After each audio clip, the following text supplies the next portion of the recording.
Welcome to Flash CS5 Tutorial 42, Bounce from Gravity. It's a follow-up to Flash Basics Tutorial 29, Gravity, which I have opened on my computer now. The first thing I want to do is open the action script and change this 0.2 gravity to 0.5, so when we do our test they happen a little faster. And just to show you what this does, there's gravity. It's accelerating as it goes down. We're going to start by inserting a line after this velocity y variable, and type. We're typing in two more variables.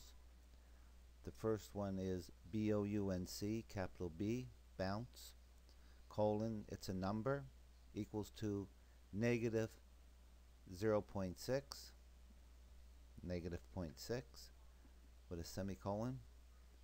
It's a negative number because as the object drops and hits, then we want to go back up, so it's a subtraction. The second variable is bottom, bottom, colon, it's a number, and it's equal to 400.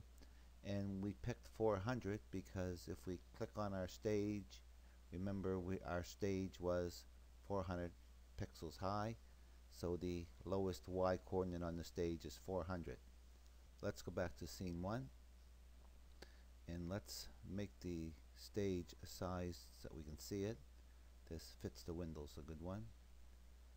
Click the ball layer, lock all the layers, insert a layer and call it border, B-O-A-R-D-E-R. We're going to put a border around it. Select that first frame.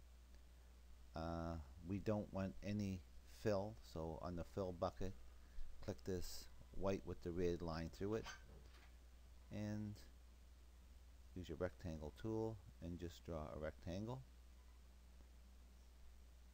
Pick your highlight, pick your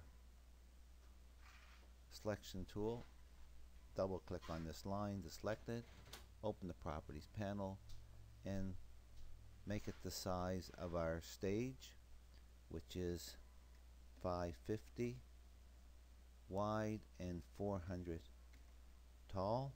Enter that and come up here to the alignment panel. If you don't have it, it's under window. Click here, make sure align to stage, click there, and now when we do our test, we'll see where the stage ends. Open the actions panel, and inside this function, after this ball MC period y velocity is changing, type in this code. Type. It's an if statement, and I'm going to put a space in here. And it says, if, open bracket, capital BALL underscore MC period y, the y turns blue, if this movie clip is greater than bottom, and we know bottom is equal to 400, so that means that the movie clip would be down there, then tell the ball underscore MC y to equal 400, and at this time it will just stop.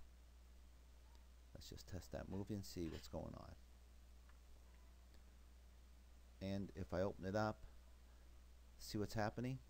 It's halfway down because it's using the center of the ball as a reference. So we gotta straighten that out. And we straighten that out right in here by adding the half of the ball. So after this y, type, add to this equation ball underscore MC period height, that's the height of the ball, divided by 2, so it's half the ball. And down here, instead of telling it to stop at 400, because 400 is still putting the ball right on the center of that line, we need to include half the height of the ball again. So let's, here instead of putting 400, let's put this in. So it's going to be the Y position will be the bottom, which we know is 400 minus half the ball. So now that should put that ball right on that line. Let's test that movie. There it comes, and it hits the line. Now all we gotta do is change the direction of the velocity. It's very easy to do.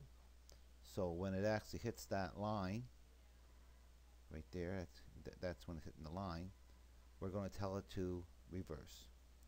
And we simply tell it to take the velocity, and the velocity is what's telling the ball to move. And when you multiply it by bounce, bounce is a negative number, so it then becomes a decrement, and the ball goes back up the page. So let's test this. There it comes, bounce, and bounce, bounce, bounce, bounce. Now you might be wondering why we have this line if we're having this line. Well, if we didn't have this, when the ball came to rest, it would rest down the bottom of the page. So let's just check that out for a minute. Let's comment this out. Let's test it again. Now see, it's bouncing on the line, but look what it does. So we definitely need this line to tell it not to go up and down and up and down and up and down. So you're probably already coming up with ideas on where you can use this. I hope you do. So I hope you learned something from this tutorial, and I hope you use what you learned.